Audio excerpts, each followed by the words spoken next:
Oh, pardon me for the black screen. I'm just busy pressing all the wrong buttons. Because it wouldn't be a Rifkin cast if I wasn't doing it wrong. This is the third game here in the best of 9. These are Team Strike Up between Team Liquid and Axiom Esports.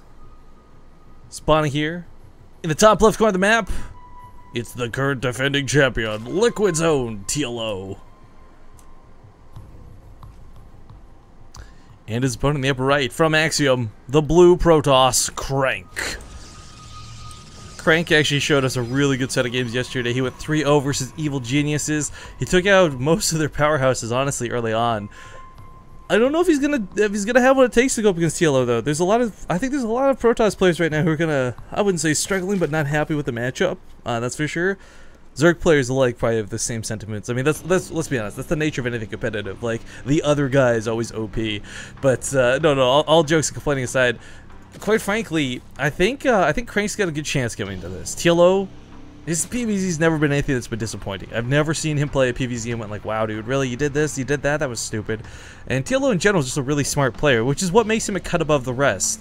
You know, people talk about like his creative gameplay and all this stuff and blah, blah, blah, blah, blah. But the reality is when it comes down to it, he makes good decisions. And that's the bottom line. Especially when you're in a matchup against a player like Crank. When you're up against Team of Axiom.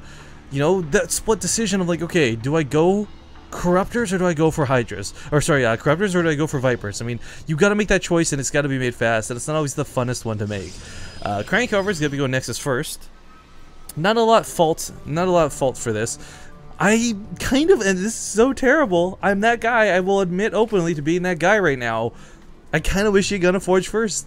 I think cannons on this map could be really strong to a situation where you don't have to overly dedicate to them, but even if you do, you could still sometimes come out ahead. My big reference to this, of course, goes out to people like Stardust, who, okay, maybe they're a little bit cheesy, but we see them on a regular basis.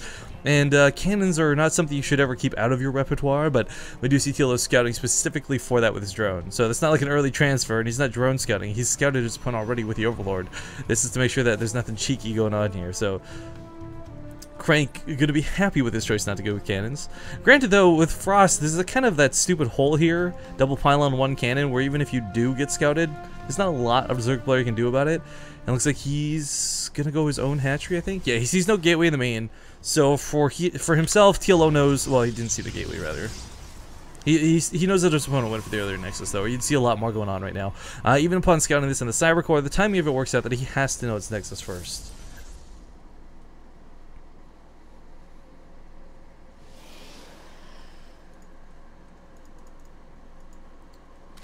Alright, Quinn's trying to get transferred around.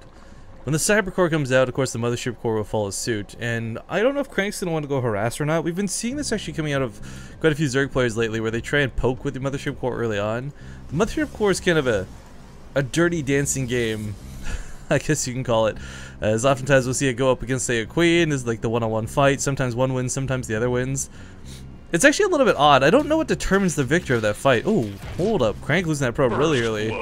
That's not good. That was, of course, a scouting probe too, guys. So as we see, you know, we got a quick glance early on, but no pylons to follow suit and no additional scouting going on just yet. But yeah, I'm not sure what causes it. Like, sometimes the Mothership Core will kill the Queen, sometimes the Queen will kill the Mothership Core, and sometimes, by weird happenstance, they'll actually kill each other at the same time. I don't know why or how. I think it's just because the Mothership Core is that 0.5, so maybe attack speed gets rounded up or something sometimes. I don't know, but it's always dangerous to send your Mothership Core out early, even though it can get you a couple drone kills. But Crank's actually going to be thrown down the Stargate, and oof, what's he going to go behind this? Normally, I would say Phoenixes. Oracles are a waste, you know, never go full NA, all these things, but Hasuab's really turned me on to the idea of going Oracle in this matchup. When he played against Hendrilisk, or no, was it Hendrilisk? No, Tefl, I think. Oh, I'm trying to remember. Shoot. Hasuab's, though, bottom line, a couple days ago for the Mouse Sports East Team Strike Up match we cast, he went Oracle first versus Zerg, and I kind of went to that same mentality of like, look, this never ends up being worth it, you never kill enough, blah, blah, blah. But he ended up getting like 19 kills with it. Like, no, actually, I think it was like 22? Either way, he got such a high amount of kills with it before it died, it actually ended up being worthwhile, and really turned me on to the idea of going in Oracle if you can do enough with it. The problem is, though, and we do see an Oracle coming out, this can be shut down pretty easily. Whether it's a Spore Crawler, a couple Queens, whatever the case may be, the initial damage this Oracle is going to do is it's guaranteed to get like 5 or 6 workers, if done correctly, if handled perfectly. But the idea is you can't be satisfied with 5 or 6 workers. You certainly cannot let the Oracle die, and you need to come back for multiple passes later on. Not to mention, let's not forget about the Revelation skill, which never is a bad idea to have. You tag a group of Mutalisks with that, you take a group of Hydralisks, Roaches, you'll know where the opponent's army is. You won't have to rely on an Observer to catch that. But Lair on the way here for TLO, so he's going to be able to, well, move towards Roach Hydra if that's what he's looking towards. Still waiting to see what those upgrades are when they come out of the Evolution Chamber, though. I mean, Ling Hydra is a style that can work, but it requires a lot of creep spread to be like the most effective, to be the best that it can be. And there's actually 2 queens at this base, so Crank is going to not even get a drone kill. Driven off immediately. TLO actually had the extra queen made for creep spread, which is kind of nice. So just kind of chilling at the base for the time being. He does actually currently have 4 queens, so it's 1 per base and 1 to roam.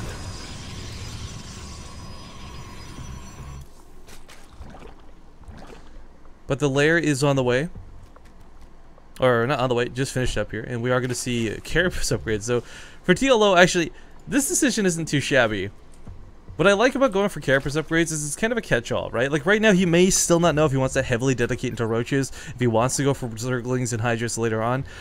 You would sometimes expect a player to rush out the weapons, which is never a bad idea, I suppose. But this will also help counteract the +1 weapons coming out of these Zealots. So the Carapace upgrade, not a terrible choice by any means whatsoever. That is a pretty quick infestation pit, though. Oh, was that a fake for the scout? Oh, if that was a fake for the scout, that's so cool. It was.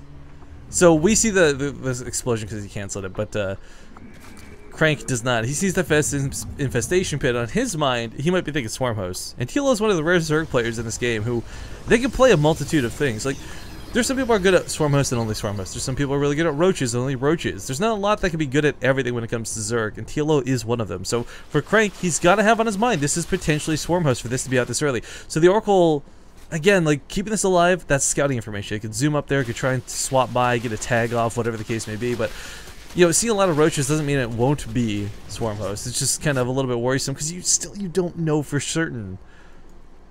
And that is a lot of Roaches, by the way. 19 marching across the map. There are some sentries available to fight, but realistically, there's nothing behind the sentries to deal damage is the problem. If he had a Void Ray cranked out, if he, no pun intended, if he had anything else, he'd be set for this. But TLO forced him to go for that fast Robo Bay. He thought he was going to need Colossus fast, because perhaps it could have been Swarm Host. So he doesn't have any Immortals out to deal with this. I don't know if that was a consequence or a coincidence. Either way, TLO is going to get some damage done here. It's a couple Zealots going off, of course, on the side to chase these down, but he's going to focus down the Nexus. TLO going to treat this like a TVP, I guess. Go for the base snipe. He should be able to get this Nexus. Now, granted, he is taking a bit of damage and stuck within the Time Warp, but again, like I said, there's no punch behind this. There's a couple of force fields still available, but the Zealot count's not too high. The Stalkers aren't what they need to be. They don't have Blink or weapon upgrades. Well, I mean, they got +1, but like I said, the Carapace upgrade kind of helps counteract that for the time being. But this third base gets demolished, and TLO is left with enough army that he could actually disengage off this if he would like. He even manages to sneak in this creep tumor while this is going on. Oh my god, the base block is real! I didn't even realize he had accelerated a queen across the map, but the Stalkers are taking a bit of damage from these Roaches, can't quite escape, but TLO, he's perfectly happy to throw all of these away, because you know what? He actually started an infestation pit behind this. Now, this may end up not actually being for Swarm Host. Kind of, part of me, disgusting part of me hopes it is, because he just won a whole base over his opponent, and he knows for certain Crank is going to be A, making Immortals, expecting more Roaches, and B, won't have the production to do 2 Robo facilities at the same time, so he can't double produce Colossus, but it will be Pathogen Glands. And I think a big part of why we see Crank, or TLO invest in this, is because he saw a really high Stalker count out of Crank, and that could have possibly meant Blink. Typically, you don't go too Stalker heavy without it, but Stalkers are just pretty good damage to have in general, especially behind force fields. Again, in a situation where you have no Immortals, better than nothing. Starting to clean up a couple of these creep tumors, though, but another wave of Roaches are here in the front line, and he's got to be ready to defend against this. Quite frankly, Crank doesn't have a big army. Now, he does have an Immortal out, which is nice. This will help a ton.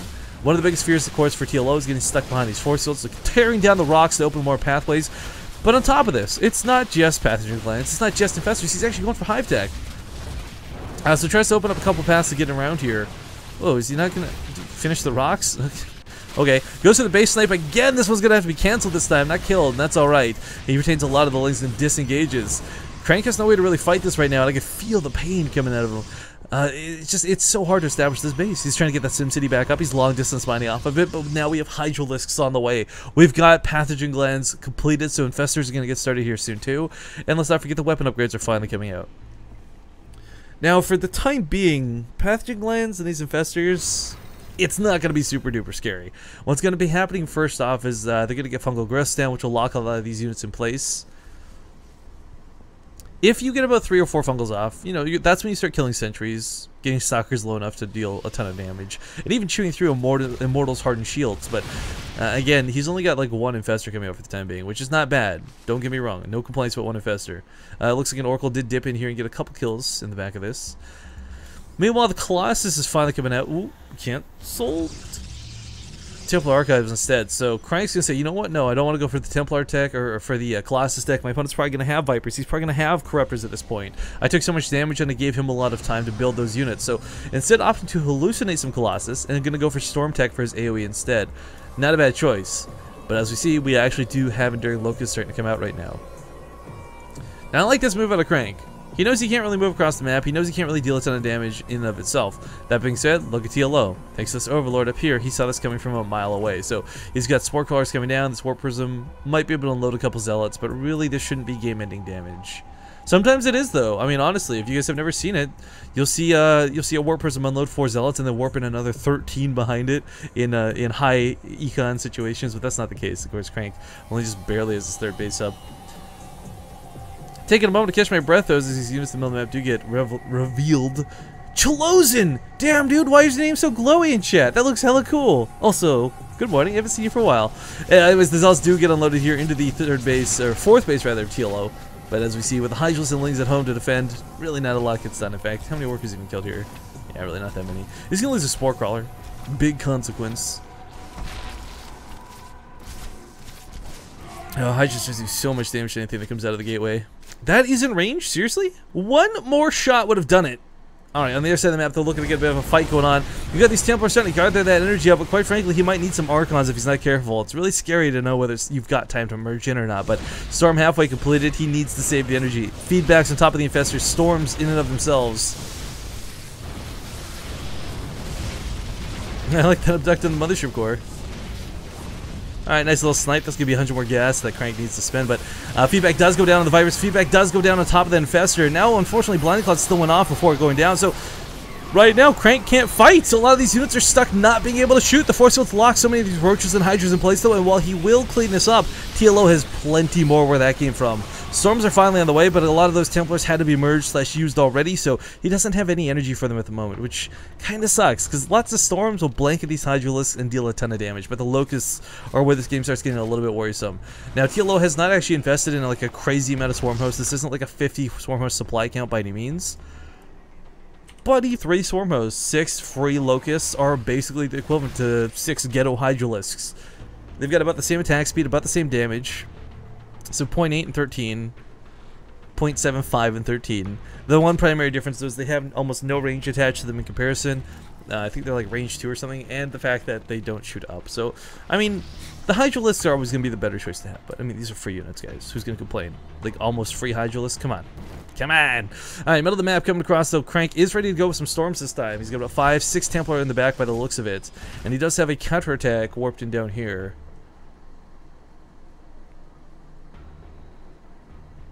So I think what's going to happen is Crank's going to just end up walking up here, but there's already a wall of spines up for TLO, so he's ready for this.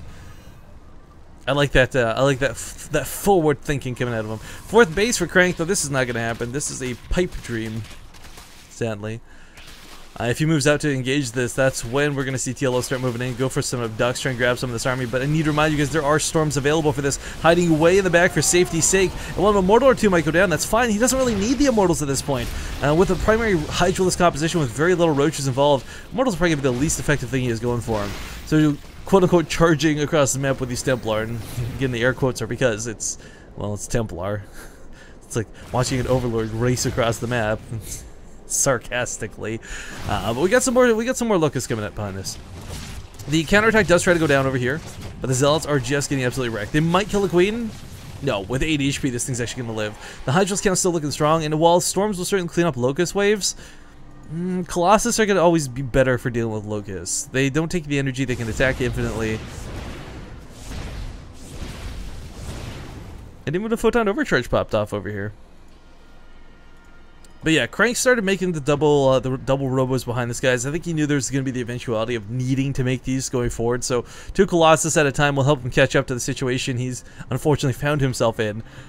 Extended thermal lance will be finished in a moment's time here too, but he's already, you know what, the biggest thing Crank has going for right now is he does have level 3 weapon upgrades complete. TLO is only just now coming up on level 2, and quite frankly, with only 1 level of armor upgrades, nothing's really going to live too long against Colossus barreling down on top of them with a storm to boot. Now, I didn't say a boot. I know I'm Canadian, guys. Calm down. But Hydralis, Roaches, Locusts, and Swarm Hosts, oh my, this 4th base should go down. It's really low for that first attack.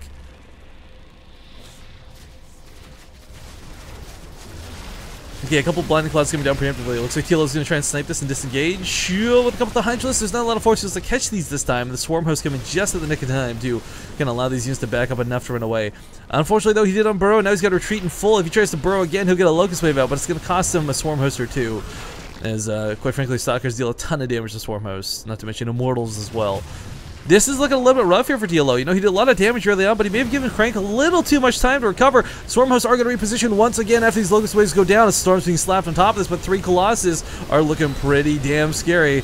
These Spires coming up, but I don't know. The Corruptors might not even be out in time for this, guys. More Storms coming down preemptively, trying to guess where those Swarm Hosts are. I believe the Observer was sniped while this was going on, so he's playing a little bit blind in that regard, but it doesn't matter how many Storms you have. These, again, still just going to be constant, relentless free units. But looking to reposition one more time. A lot of these Swarm Hosts are actually getting really low, starting to die out on top of this. The Immortals and the Storms are just a little too much as the Swarm Hosts start dwindling away. So does TLO's army supply. There's no Hydralis, there's no Roaches. He went for a couple Corruptors, or was hoping to get some Corruptors out in time, but that's not going to be the case. It looks like Crank, I can't believe Crank took this game. Well handled, well played, and well met. Beats back not only TLO, but also Swarm Hosts. This gives Axiom a 2-1 lead as we continue through into the Acer Team Story Cup.